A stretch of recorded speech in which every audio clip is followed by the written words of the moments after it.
శుక్లాంబరధరం విష్ణుం శశివర్ణం చతుర్భుజం ప్రసన్నవదనం ధ్యాయేత్ సర్వవిఘ్నోపశాంతయే. ఓం గం గణపతయే నమః.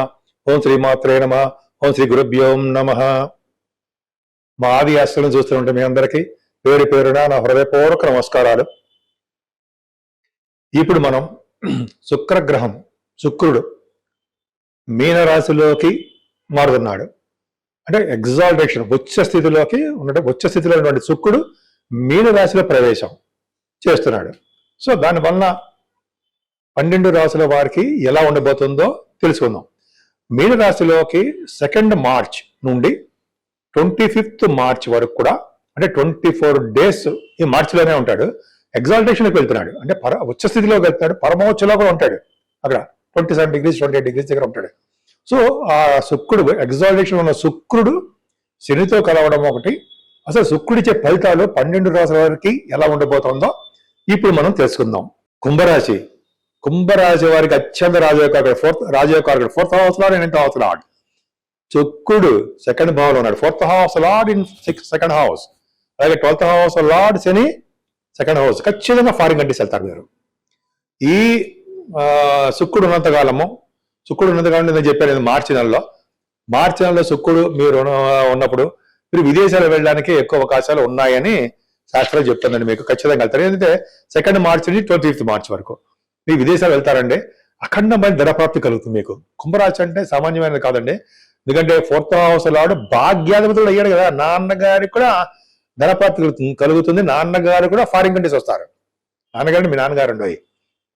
అలాగే ఎస్ట్రాలజర్స్ అంటారు, దాంట్లో ఎస్ట్రాలజీకి సంబంధించిన వారికి కూడా ధనప్రాప్తి, విదేశాల్లో కూడా వాళ్ళకి క్లయింట్స్ ఉండడము, విదేశీయానము అండ్ ఇంటర్నేషనల్ ట్రేడింగ్ ఉండడము, ముఖవర్చస్సు పెరగడము, బాగా మాట్లాడే శక్తి, గాయకులకి మరింత అద్భుతము, వాళ్ళు కచేరీలు, లేకపోతే మీరు చేసే పాటలు, లేకపోతే కొంతమంది యాంకరింగ్ విదేశాలు ఇవ్వడము ఖచ్చితంగా జరగబోతోంది. శుక్రుడు వలన విదేశాలు వెళ్ళి మీరు ప్రోగ్రామ్స్ ఇస్తున్నారు. ధనము, కీర్తి, అదృష్టము మీకు పెరగబోతున్నాయి. శుక్రుడు వల్ల కుటుంబంలో ఇబ్బంది పడతాం అంటుంటాం కదా, కుటుంబంలో సఖ్యత లోపిస్తుంది అంటాం. కానీ శని వల్ల కుటుంబంలో ప్రాబ్లమ్స్ ఉంటాయంటాం. శుక్రుడు దగ్గర శని ఉండడం వలన మీకు వాహన యోగము, వాహన ప్రాప్తి కలిగి తీరుతాయి. అంతేకాకుండా విద్యలో బాగా రాణిస్తారు. ఈ విధంగా మీకు చాలా బాగుందండి. మీ సింహరాశి వాళ్ళకి ఇంకా చెప్పాలంటే సినిమా రంగంలో కూడా మీరు బాగా రాణిస్తారు. విద్యలో బాగా అధికంగా ఉంటారు. మీ తల్లిగారికి ఆరోగ్య పరిస్థితి బాగుంటుంది.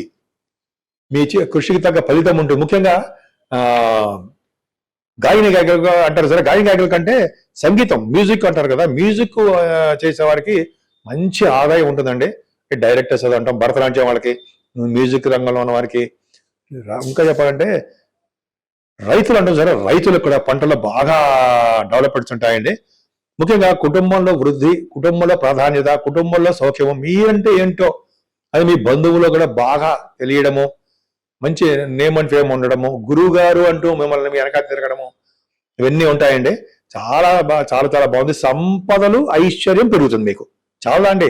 రాజకీయ రంగంలో ఉన్న వారికి పదవులు, ఐశ్వర్య ప్రాప్తి కలుగుతుంది. కుంభరాశి వారికి సినిమా రంగంలో అదృష్టం ప్రాప్తిస్తుంది.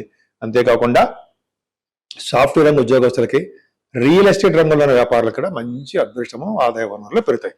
అందుకనండి మీరు సంతోషి అమ్మవారిని పూజించిన, దుర్గాదేవిగా అమ్మవారిని పూజించిన సకల శుభాలు కలుగుతాయి. కనీసం దర్శనం చేసుకున్న చాలండి, మీకు మంచి శుభాలు, ఐశ్వర్య ప్రాప్తి, అఖండమైన విజయము, పైగా కోర్టు కేసుల్లో కూడా గెలవడం కూడా మీకు అవకాశాలు ఉండడానికి అవకాశాలు ఉన్నాయి. సంతోషి అమ్మవారిని, దుర్గా అమ్మవారిని పూజించడం వలన. నేను మీ వాటి నారాయణ శర్మ. మీరు మీ జాతకాలు చూపించుకోవాలనుకుంటే మీరు కింద స్క్రోల్ అవుతున్న నెంబర్కి మీరు ఫోన్ చేయొచ్చండి. లేదా నేను షూటింగ్లో ఉన్నప్పుడు లిఫ్ట్ చేయకపోవచ్చు, మీరు వాట్సాప్లో కూడా మెసేజ్లు పెట్టండి. తప్పకుండా నేనే మీకు కాంటాక్ట్ అవుతాను, రెస్పాండ్ అవుతాను. మీ జాతకాలు చూపించుకోవాలనుకుంటే మీ date of birth, time of birth and place of birth, ఇవన్నీ 3 ఉండాలండి. అంటే జనరల్గా పెళ్ళిళ్ళు అవ్వట్లేదనో, ఉద్యోగాల కోసమనో, చిల్డ్రన్ కోసమనో, కోర్టు కేసులు కొన్ని చిన్న ప్రాబ్లమ్స్ ఉంటాయి. అవి వాటి గురించి కానీ, అది ఏ రకమైన ప్రాబ్లమ్స్ అయినా సరే మన జాతకాల్లో చూసి తెలుసుకోవచ్చు.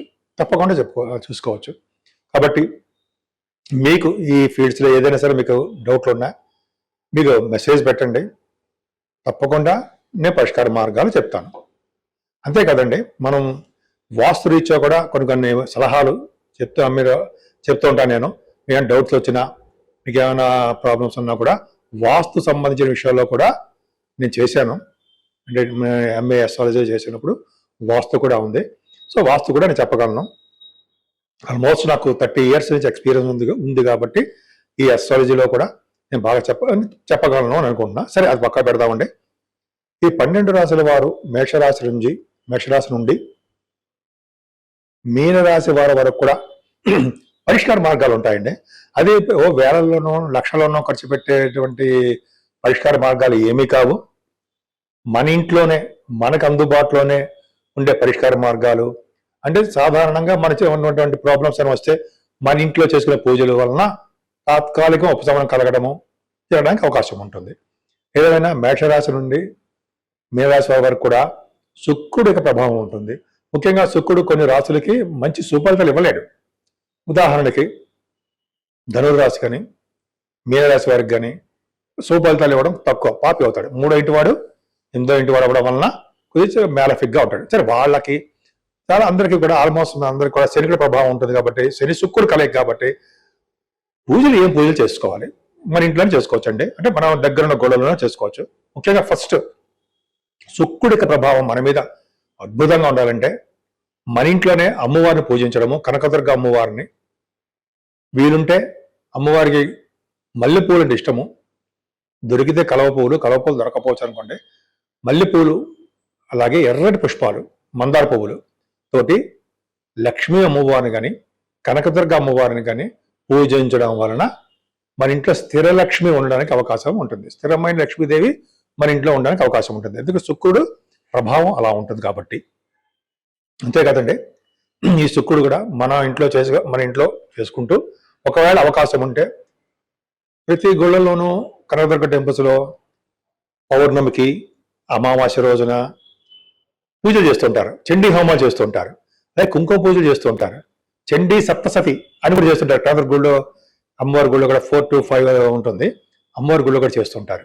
సో ఇలా చేయించుకోవడం వల్ల కూడా శుక్రుడు వల్ల వచ్చే దోషాలు పరిహారం అవడమే కాకుండా శుక్రుడు వల్ల ఇచ్చే మంచి ఫలితాలు, రెట్టింపు ఫలితాలు అవడానికి కూడా అవకాశాలు ఎక్కువ ఉన్నాయి.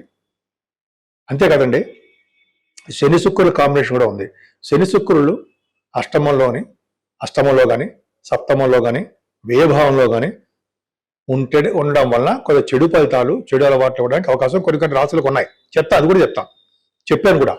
సరే, వాళ్ళందరూ కూడా ముఖ్యంగా వెంకటేశ్వర స్వామి వారి ఆరాధన, గణపతి స్వామివారిని పూజించడం వలన, అలాగే విష్ణు ఆరాధనతో పాటు ఆయనకి కొద్ది మల్లెపూలతో పూజించడము, తులసి దళాలు సమర్పించడం వల్ల కూడా సుఫలితాలు ఉండి తీరుతాయి. అంతే కాదండి, శివాభిషేకాలు ఎట్టి పరిస్థితుల్లో మర్చిపోకూడదు. మనం శివుడిని పూజించిన వారికి, పార్వతీ అమ్మవారిని పూజించిన వారికి గ్రహాల వల్ల వచ్చే దోషాలు చాలా మటుకు తగ్గుతాయని శాస్త్రాలు చెప్తున్నాయి. కాబట్టి మనకి అంటే 12 రాశుల వారికి ఎలా అనిపిస్తే, మనకి ఎలా మంచిది అనిపిస్తే అట్లాగా మనం పూజలు చేసుకోవడం వల్ల ముఖ్యంగా శుక్రుడు వచ్చే శుభ ఫలితాలు రెట్టింపు అవడానికి కాకుండా చెడు ఫలితాలు కూడా తగ్గుముఖం పడడానికి ఎక్కువ అవకాశాలు ఉన్నాయి. ఇంకొక చిన్న విషయం అండి, ఇది మార్చి నెల కాబట్టి మార్చి నెలలో మనకి ఉగాది పండుగ కూడా వస్తుంది. ఉగాది రోజు కూడా మనం చేయవలసిన విధి విధానాలు కూడా ఉన్నాయి. సో ఈ మార్చి నెల అత్యంత ప్రాముఖ్యమైన నెల. సో మార్చి నెలలో కూడా శ్రీరామచంద్రుని పూజించడం వలన, శ్రీరాముడికి అంటే సీతారామ లక్ష్మణులకి శ్రీరాముడికి అంటాం మనం, వారిని పూజించడం వలన శ్రీరామనవమి కూడా వస్తుందండి. ఆ స్వామివారిని పూజించడం వలన, భద్రాద్రి రామ దర్శనం చేసుకోవడం వలన, అలాగే స్వామివారికి పానకం, వడపప్పు నివేదన చేయడం వల్ల చక్కటి శుభఫలితాలు ఉంటాయండి. ముఖ్యంగా పానకం, వడపప్పు ఎందుకు నివేదన చేస్తారంటే భార్యాభర్తలు కలిసి ఉండడానికి, భార్యాభర్తలు అనురాగ దాంపత్య జీవితం గడపడానికి, శ్రీరామచంద్రుడు సీతమ్మవారిలాగా ఉండడానికి మనం నైవేద్యం పెడుతూ ఉంటాం. మన పూర్వీకుల నుంచి మనం చేస్తున్న ఆచారం. అంతేకాకుండా ఈ నెలలో కూడా మంచినీళ్ళు దానం, చెప్పులు దానం, గొడుగు దానం, అన్నదానం, ఇవన్నీ శుభఫలితాలు ఇస్తాయండి మనకే కాదు, మన పూర్వీకులు గతించిన వాళ్ళకు కూడా మనం చేసినటువంటి దానాలు చాలా విశేషమైన ఫలితాలు వస్తాయి. ముఖ్యంగా ఈ మార్చి నుంచి మే, జూన్ వరకు కూడా మంచినీళ్ళు దానం ఇవ్వడం మర్చిపోకూడదు. దాని వలన అనేకమైన శుభఫలితాలు వాటంతా అవే కలిసిస్తూ ఉంటాయి. అది మనకి ప్రత్యక్షంగా ఏం కనపడవు, కానీ అనేక మంచి శుభఫలితాలు వచ్చి తీరుతాయని శాస్త్రం కూడా చెప్తాను. సో జలదానము, మంచినీళ్ళు దానము, చల్లటి మంచినీళ్ళు దానం ఇవ్వడం వల్ల అనేకమైన శుభఫలితాలు వాటంతా అవే వచ్చి తీరుతాయి.